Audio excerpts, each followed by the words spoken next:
nos acompaña en el día de hoy, a todos ustedes por el interés que demuestran en el premio y en el proceso de paz de Colombia. Me corresponde la tarea de agradecer en nombre del presidente Juan Manuel Santos Calderón este premio que le ha sido otorgado por el jurado de Guernica. Muchas gracias al jurado, muchas gracias, señor alcalde, por este reconocimiento en este momento tan simbólico y significativo en este aniversario de 80 años del bombardeo. Un proceso de paz, digo yo, es como una planta que hay que estar rociando todos los días para que crezca. Terminar un conflicto de 50 años es una tarea difícil, y más difícil aún es que la paz eche raíz. Por eso agradecemos de corazón este reconocimiento que recibimos de Guernica, esta voz de aliento al proceso de paz. Como agradecemos también al gobierno español del presidente Rajoy el apoyo permanente que le ha dado al proceso, en Colombia, en Bruselas, en Madrid, por supuesto, y a toda la comunidad internacional que ha sido siempre una gran fuente de apoyo. No quiero dejar de mencionar tampoco a nuestros mismos críticos. En una democracia es necesario, es obligación oír, y yo creo que al final logramos un mejor acuerdo porque oímos, porque tomamos muy en serio las críticas que nuestros opositores nos estaban haciendo. Pero quiero el día de hoy, sobre todo, agradecer a las víctimas.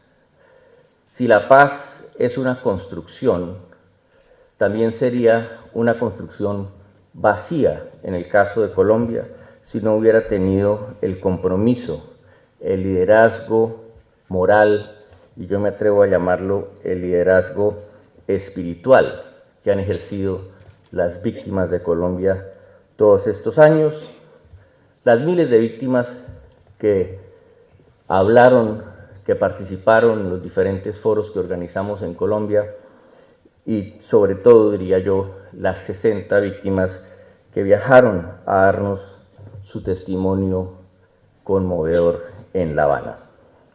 Las víctimas, sobra decir, no son una población homogénea.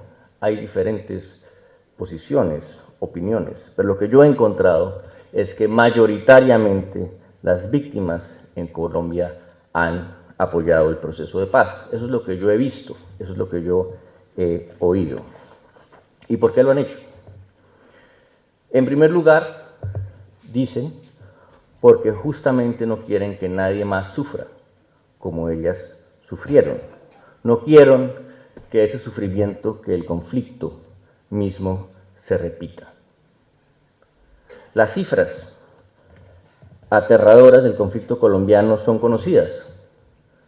Los millones de desplazados internos, los cientos de miles de muertos, las decenas de miles de personas que fueron secuestradas o desaparecidas forzosamente, pero esas cifras no dan cuenta de la realidad de lo que ha sido el sufrimiento en Colombia, lo que significa para una familia ser desplazada de su tierra y vivir en la miseria de una barriada en una ciudad, o lo que significa para una madre que tiene un hijo desaparecido, no saber nada de él y esperar todos los días noticia, o lo que significa, como nos decía Gervasio, para una niña haber pisado una mina, porque el proceso mismo les da la mejor oportunidad de ser reconocidas, de ser oídas, de que públicamente se reconozca qué fue lo que se les ocurrió y que públicamente se reconozca la responsabilidad por lo que ocurrió. Y ese reconocimiento también conlleva, y aquí solamente me atrevo a repetir lo que yo he oído mismo, una especie me dicen las víctimas, de liberación. Cuando estábamos en La Habana, uno de los primeros testimonios que oímos fue el de Constanza Turbay, una mujer que perdió la mayor parte de sus familias por el conflicto, en este caso a manos de las FARC. Primero perdió a su hermano mayor, que fue secuestrado y murió. Luego perdió a su madre y a su otro hermano, que fueron asesinados en una carretera por las FARC, justamente durante el anterior proceso de paz. Y sin embargo, Constanza fue a La Habana y dio su testimonio y nos dijo que ella lo hacía porque ella no quería seguir siendo esclava de ese dolor, ella quería perdonar, ella se quería liberar, sin que eso significara, por supuesto, que está renunciando a sus derechos de conocer la verdad, de que haya justicia y de que haya reparación. Y palabras similares podría oír uno de muchas otras víctimas, ya sean de las FARC, de los paramilitares o incluso de agentes del Estado. Muy sencilla. ¿Por qué inició el presidente Santos este proceso de paz? Pues la primera respuesta, obviamente, es para preservar vidas. Esa es la obligación, la primera obligación de un gobernante, preservar vidas humanas, que se trate de la vida de nuestros soldados o incluso de la vida de los miembros de la guerrilla, que son también colombianos, y sobre todo de la vida de la población civil. Es cierto, la violencia no desaparece de un día para otro en Colombia, hay muchas fuentes de violencia.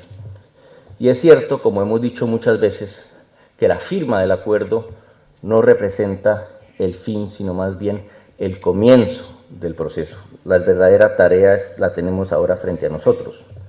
Pero también es cierto que hoy, gracias al acuerdo, ya las salas de nuestros hospitales militares están vacías, que los miembros de las FARC, los hombres y mujeres, se están reencontrando con sus familias, las mujeres están teniendo hijos y sobre todo que la población civil en esas regiones respira hoy otro aire.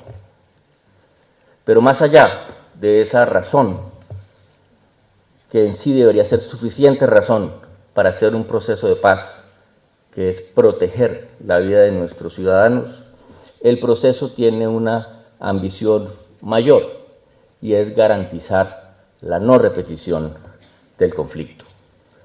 Por esta lógica de no repetición, acordamos hablar del problema de las drogas para sacar a nuestros campesinos de esa trampa de pobreza que es el cultivo de la coca y para tratar de cerrar esa gran fuente de violencia que son las economías ilegales en nuestro territorio. Por eso hablamos también, por supuesto, por la no repetición con las FARC, de su desarme, pero también de sus garantías de seguridad, para que nunca más se repita lo que ocurrió en los años 80, la historia terrible y casi que imperdonable de los asesinatos de los miembros de la Unión Patriótica. Y por eso, sobre todo por la no repetición, acordamos, o más bien insistimos, en que tenía que haber un punto sobre las víctimas en el acuerdo. Si queremos romper los ciclos históricos de violencia de una vez por todas, pues lo primero que hay que sacar son los odios de la sociedad. Por eso hablamos también de reparación. ¿Para qué? Por una parte, por supuesto, para que se rindan cuentas de una manera adecuada sobre todo lo ocurrido estos años, pero también, y sobre todo diría yo, para abrir espacios en los que las víctimas puedan ser oídas, como ya dije, y en las que los victimarios o quienes han tenido responsabilidad por los crímenes cometidos reconozcan su responsabilidad y de esa manera podamos construir una memoria colectiva. Compartimos plenamente el espíritu de este evento, que es la necesidad, entiendo yo, de mantener la memoria viva, de mantener una memoria clara de lo ocurrido para que nunca más vuelva a ocurrir. Pero creo también que así como que hay que mirar hacia atrás, hay que mirar hacia adelante, y todo el ejercicio que hemos hecho y que vamos a poner en marcha de construir estos mecanismos para atender y responder a los derechos de las víctimas, lo hacemos también para construir convivencia en los territorios, para construir y promover tolerancia y respeto y ojalá al final reconciliación. Porque si no hay un reconocimiento de lo que ha ocurrido, difícilmente puede uno poner en marcha la construcción de la paz, los programas acordados de construcción de paz. Y en una democracia como la colombiana, lo he dicho en otras ocasiones, también es cierto que el interés por el poder tiende a opacar el interés por la paz. En este momento justamente tenemos unos nubarrones porque tenemos el infortunio de que se nos cruzaron los tiempos, el momento de la construcción de la paz con la temporada electoral. Pero yo fui desde el primer momento de este proceso optimista y lo soy aún más hoy, porque creo que el proceso de paz es más grande que todos nosotros y creo que al fin de cuentas todos los colombianos quieren la paz.